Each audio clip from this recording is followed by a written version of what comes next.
on the NewsCHannel 5 network. This is OpenLine.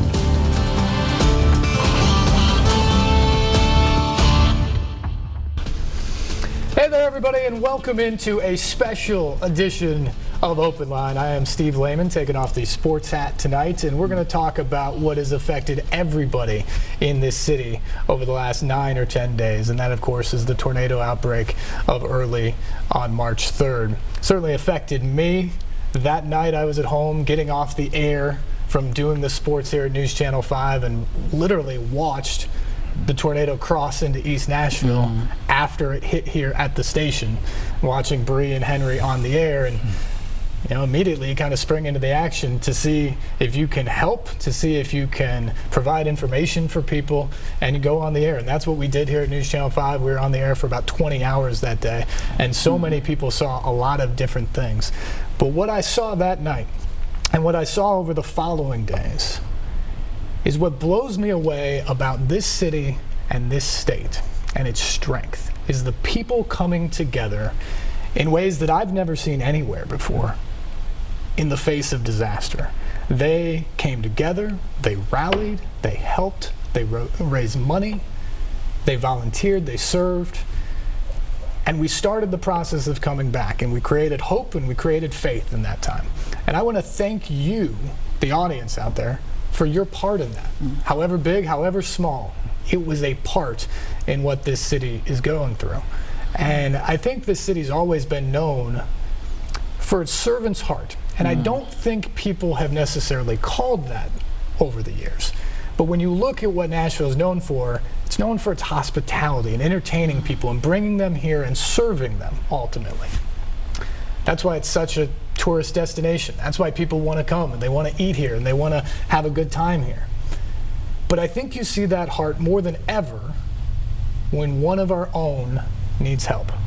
It comes out then more than ever. And we saw that last week. We've continued to see it this week, and I think we're going to continue to see it as the need is there for the next several weeks and months and maybe even years in some part of our communities. But I can tell you this, we are going to get through it because of that strength of community. In 1998, we had a similar tornado that hit Nashville, and we rebuilt at that time, and we became the city on the rise. In 2010, we had a flood of all ages here in Nashville, and people wondered if Nashville could recover. It did, and it became the It City. So now in 2020, we're faced with this again. And we've already seen the response. We will rebuild. We will be back. We will be better than ever. The sign out there, I believe in Nashville, it's not just a sign anymore. It is what everybody believes because of what we have seen in recent weeks. I believe in Nashville because through hell or high water, this city rises to the occasion for its own people. And we will come back and we will be better than ever. And tonight on this show, we're going to dive into, I think, something that's behind that heart and that spirit of this city, and that is the faith and the hope that comes with that in this town. And so we're going to dive into that and hopefully provide you a little bit of peace in this time that has been so difficult for so many. Our panel tonight is a couple of gentlemen who are very, very involved in the faith community here in Nashville. We have Pastor Dr. Jacques Boyd of Mount Bethel Church here in Nashville, and then Pastor Kevin Queen of Cross Point. Gentlemen, thanks so much for coming in tonight. Thank you for having us. Thank you. Jacques, I want to start with you because my experience on that Tuesday morning took me to just about every neighborhood affected in Nashville to report, including yours. And I walked up just a little bit before daybreak on that Tuesday morning, right outside Mount Bethel, and saw the roof essentially completely gone, all the damage, the trees down in the yard, and the devastation of the neighborhood. And so when we had the idea to put the show together, you were one of the first people I thought of that I wanted to have, because I had that experience in sort of a moment right there. So first let me ask, how are you? How are your church doing? All is well considering. Yes, it's a tragic event. Yes, people are displaced. Yes, people are uncomfortable. But it is my belief and our church's belief, in those moments of discomfort, it shows your character on who you really are. It certainly does. Kevin, I know Cross Point also suffered significant damage. You guys are displaced from your normal downtown campus at the moment. Obviously, you weren't there over the night, but when you got there on Tuesday, what is that moment like when you walk into your church, a home for so many people, and you see what Mother Nature did? Yeah. I mean, it's surreal. Like in that moment, I can go back there in my mind. There was a sense of sorrow and of loss, but then at the same time, while focusing on what's going on there, well aware of the suffering that's going on in the city. And so as we're looking at our neighbors and the community around, we want to get out and help, but at the same time realizing that we got significant work to do to be ready to offer that kind of hope in the gathering. I think that's one of the things that so struck me last week, from churches to individual people who suffered great loss themselves. You would find them out on the front lines serving on Thursday and Friday and all those things to help other people. For both of you, your churches, the mission immediately was what? Helping while hurting for the Mount Bethel Church. 2 Corinthians chapter 1, verses 3 and 4 talks about how God has comforted us and how we should comfort those in their time of trouble as He's comforted us. So it was very important to us to recognize that yes, we are hurting, but so is this community, so is this city. And the community doesn't need us while we're the it city. The community needed us when they didn't have anything to call it. So it was so important to us just to meet the immediate needs of the people at that hour. Kevin, how would you say Cross Point responded immediately after?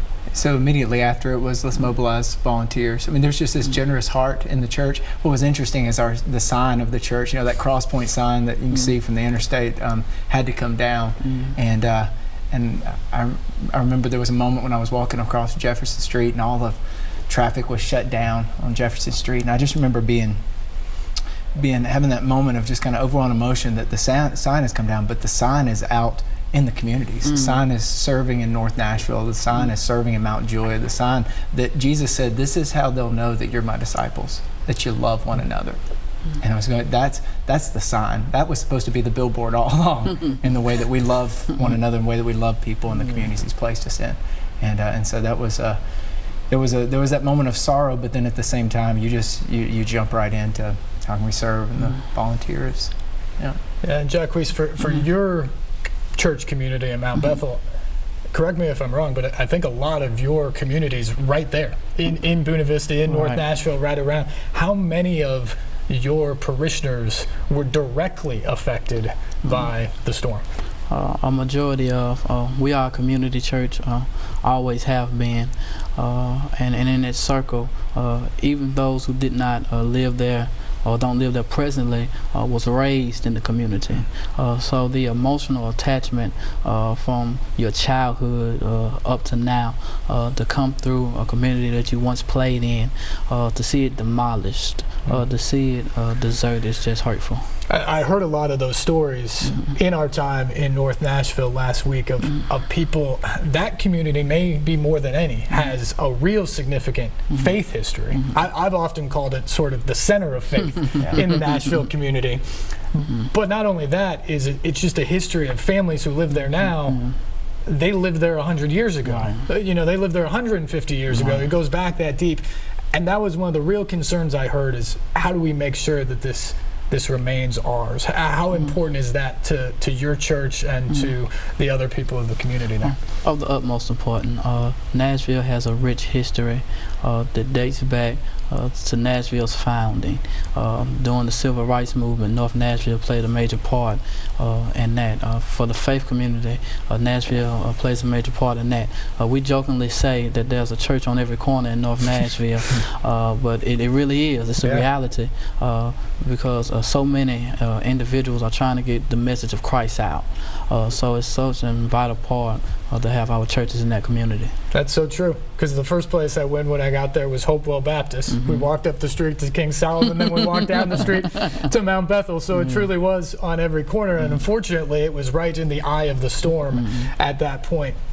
And these are some historic and old and great buildings. I believe your church has been around since 1885? 1885. What is, obviously there was significant damage, but what is the path in front of you in terms of rebuilding? Can you fix the current church? That's still up in the air. Okay. Whether we can fix our buildings or whether we have to start from scratch, our main objective and focus is to stay right in that community where we know that community needs us most. And Kevin, what about Crosspoint in terms of the immediate future of the building and what you're doing with church? We're currently meeting with insurance adjusters, structural engineers, having those conversations, trying to figure out, okay, how do we meet on the weekends? And Lipscomb University and Allen Arena, they've been super generous to allow us to meet there for the next 6 weeks into Easter. And so that's helped us in that. But I want to go to a story Jacques told me about. He met with our staff yesterday and shared his story, and it was just such a gift for us to hear from him, and just so much wisdom, his humility, his heart. And so I hate that it took a storm for us to become friends, but I look at him like, I got a friend. Yeah.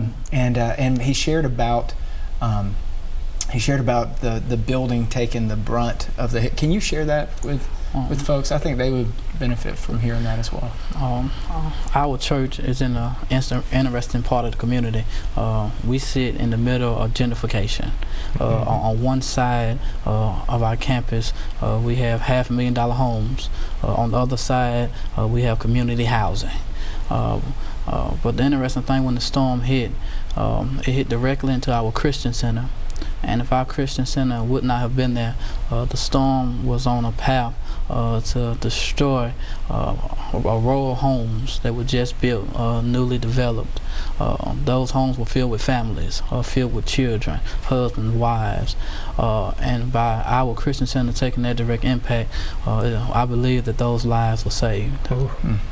That is something. And that is the other thing. When you get out into the middle of the devastation, the randomness of these storms, where one side of the street looks as if it's been untouched or went through a car wash sometimes, and the other side of the street is just completely leveled. And you certainly see that in your neighborhood for sure. I was at Crosspoint on Sunday. It was a powerful service to be there at a time when we couldn't be in the home church.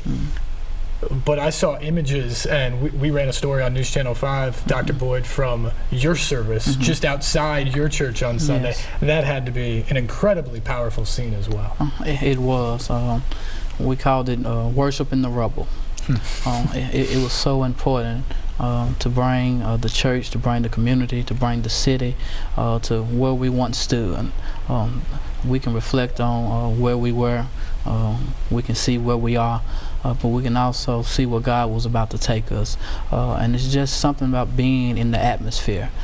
Seeing it on TV is one thing, reading about it in the paper is one thing, but to be in the environment, to see the destitute, to see the need, to see the damage, the destruction, it does something to you mentally and emotionally as well as spiritually. I think that's 100% true. Praise goes up as the walls come down, as the song says. For both of you guys, I'd be remiss, because I do think people are willing to help in any way. Before we move on to some other topics, do your churches need anything? If people are out there watching, how can they help you? There are many needs. We thank God for the city of Nashville. Majority of the immediate needs have been met. We have a lot of non-perishable items. We're having clothing come in. But the truth of the matter is there are a lot of financial needs that are going unaddressed and untouched. As much as the help has been here on the home front in the early stages, this is not an overnight occurrence. People will not be back in their homes next month, in a few months, maybe not even next year. So it's so important that we build up a reservoir to be able to help people on the long-term range.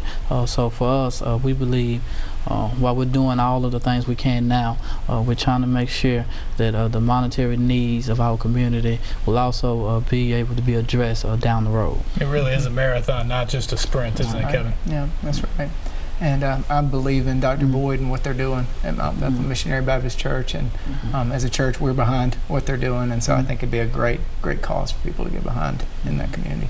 Excellent. Kevin Queen, Dr. Jacques Boyd, here are our guests tonight on Open Line. We'll take a break. When we come back, we'll get into how people can lean on God during a time of such great struggle. That's ahead on Open Line next here on News Channel 5 Plus.